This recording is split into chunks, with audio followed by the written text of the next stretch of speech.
This is Live Well Talk on COVID-19 and stress, part 2.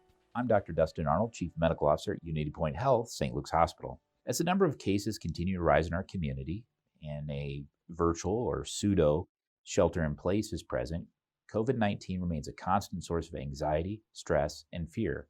Today, we'll revisit the topic of COVID-19 and stress with Unity Point Health social worker and therapist Christy Aquino.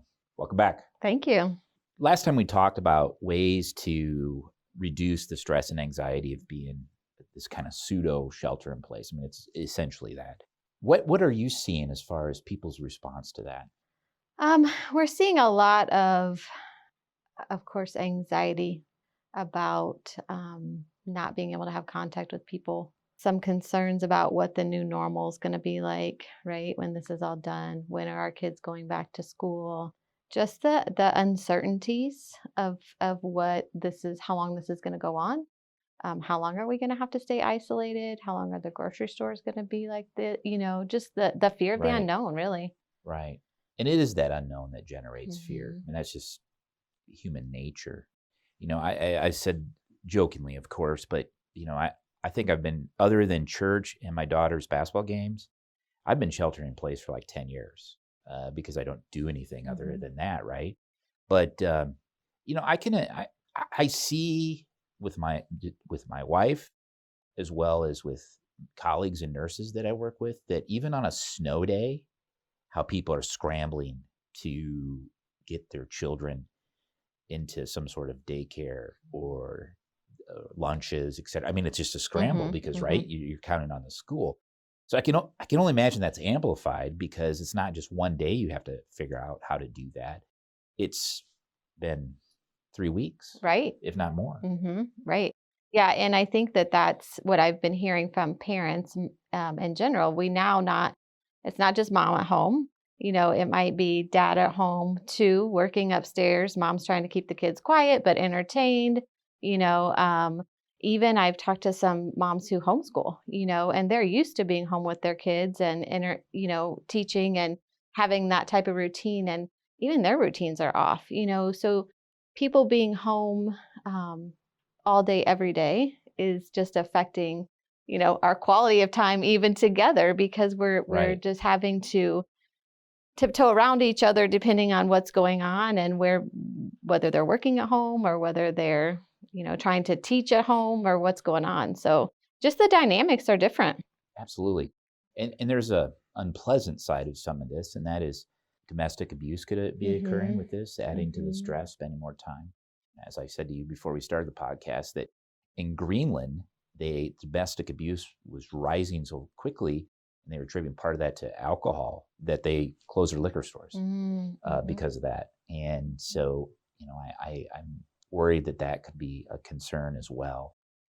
And then you throw the whole financial risk on this. I mean, if you're a waitress or a bartender or, some other non-essential service, Mhm.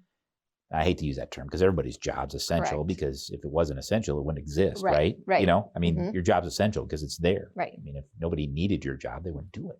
But yeah, I mean, that's, a lot of them, even if they make it through this, which they will, there won't be, it's possible the businesses that they used to work at will be Mhm. gone. Correct. Right. And that's scary for people, right? Because now we're going to potentially have a lot of people looking for employment, because if restaurants close. And I know the coffee shop my daughter worked at is closed and doesn't plan to reopen after all of this is over. So, fortunately for her, she's in college, so it doesn't affect her. But there were employees there that, that was their job, that was their life. And so now they're having to find different income source in this difficult time. And there's many people out there that are going to be in the same situation. I was talking to somebody the other day, and they actually work at a local grocery store, and they said people are coming in and their anger, like toward even the cashiers and the grocery store workers, is escalated. And it's that somebody was saying that there was a girl who asked a customer how they were doing, and the customer responded very aggressively and How do you think I'm doing? I don't have a job right now, and I don't have, a source of income, and I have this. And so, it's just all this whole list of Sure. things that are going on Right. and stressors. And so that's just one person, right? This is kind of what's happening all over. Yeah. And, this is not a political show and it never will be, but sometimes the people are making these decisions to shelter in place, and they're making it because they're looking at the numbers and they don't want the healthcare system overload, right? And they don't want people to die, but yet it doesn't affect them. Right. And I know people have been critical of Governor Reynolds, but I think she's tried to do the best job of compromising because I think she understands this affects people. Where I think sometimes, it's easy for epidemiologists at the federal level say shelter everyone in place. Right. They still have a job, right? It's not like, and they're still getting a paycheck. Mm-hmm. And so when it doesn't affect you, it's easy to make those decisions. And because it is stressful to not have this. And as we said before, this isn't a snowstorm. It's not a hurricane. This isn't going to be over with next week. And that does worry. That worries my mind. Just the stress. Even our own healthcare workers, as much as we tell them to take care of themselves and go home and get rest, and when the surge happens, we'll want you to be here. It's hard for them to leave their colleagues behind, and that's definitely true with a lot of professions. Yeah, absolutely, absolutely, and we are seeing that with as the EAP coordinator here at the hospital, I'm seeing a lot of that, with the staff, and really pushing that. Okay, now's the time to take care of yourselves. Make sure that you're doing some meditation and getting your workouts in, going for walks, and enjoying your family while we can, because we don't really know what is to come. So pushing that self-care to take care of our mental health right now is so important for everybody who's coming to work every day, and those people who are staying at home and working or taking care of kids and have a totally different routine and schedule than what they're used to.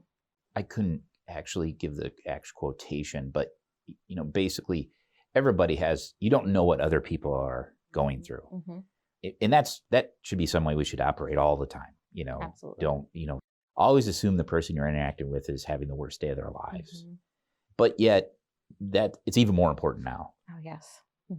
And I think the one thing to remember as we are going through this is we are seeing a lot more people who are showing frustration levels higher, right? Or they're coming out with angry emotions, and they're snapping quicker. And I think the thing that we all have to remember is that anger is an outward emotion for an inward feeling. So when somebody's getting angry or frustrated with you and they're snapping where maybe normally they wouldn't, there's something else going on. So maybe that's a time when we ask, hey, are you okay? Because you normally don't snap at people like that. What's going on? And really helping people identify what's going on inside of them that's making them respond the way that they are right now, because that's uncharacteristic of a lot of people. And so we talk about domestic violence, we talk about child abuse, and being concerned about those numbers rising. If we can help keep ourselves in check as individuals, hopefully that will help as well with those numbers. And this is simple advice too, is I think, and I give this to physicians, that sometimes they'll get angry with a situation and they'll express that outwardly. That's probably a polite term. But I always come down pretty hard on them because I said, look, you had a reasonable concern, but now you made it about you with your behavior. So now that concern is not being addressed because you changed the narrative to your behavior. So, if you really want to solve the problem in front of you, keep your cool. Right. And that's good advice. Hard to do sometimes. It is hard to do. I mean, it's I have a temper, but it doesn't not shown very often, but it's there. So. Well, and the reality is we don't really want people calling us out on our behaviors, right? Human nature is not that we want somebody coming to us and saying, hey, like your behavior was just inappropriate or uncharacteristic or whatever. So then we often get even more defensive, and so if we can remember to take a step back, people are just trying to help us during this time. It's so quick to personalize criticism, even when it's constructive. In my job, there's an unlimited supply of criticism. Just that's part of the job. But I still have to pause and say, okay, this isn't personal, and come back to saying, I want that culture here of where we can do things right every time. there anything else you'd like to add, Christy? Any other parting advice for people? I think it's just important that we remember during this time that we all want a purpose, right? We all want a purpose in life. And right now, some of us have lost our purpose. If we can't go to work every day, maybe we're not feeling like we actually have a purpose in our life because our career maybe defined us. Even being a mom or a dad or, a grandparent, maybe that's where we got our purpose, is those titles and those identities. And those have changed, right? Like we have to do things differently. Maybe we're not the type of parent we were before because our kids are home now and it's more stressful and they can't go play with the neighbors and, we're having to entertain them. That's all completely normal. We just have to remember that to find our purpose in other ways and not identify with that title anymore, right? Right. Like we're still a good mom, we're still a good dad or a Absolutely. good grandparent. It's just that this situation is different. That's interesting you say that, because I've always thought my best days are the worst day, because I go home at the end of the day and I think, they needed me today. I had a purpose. I helped. Where if everything goes smooth, I'm like, God, I could have just not come in today. Everything happened like it should. So you're right. You have to have a purpose, and it's easy not to have a purpose when you're binging on Netflix during this time. So where was I reading a newspaper article, I believe, in the last day or two, and the author was talking about stress during this time, what to do, et cetera. And he used a phrase I really like: the tyranny of email. I think it's always there, and sometimes you just got to put that social media and that computer away. I mean, we'll save our standard social media rant for another time. Christy, thank you so much for joining me today. This has been great information, as always. Again, that was Christy Aquino, a social worker and therapist with Unity Point Health.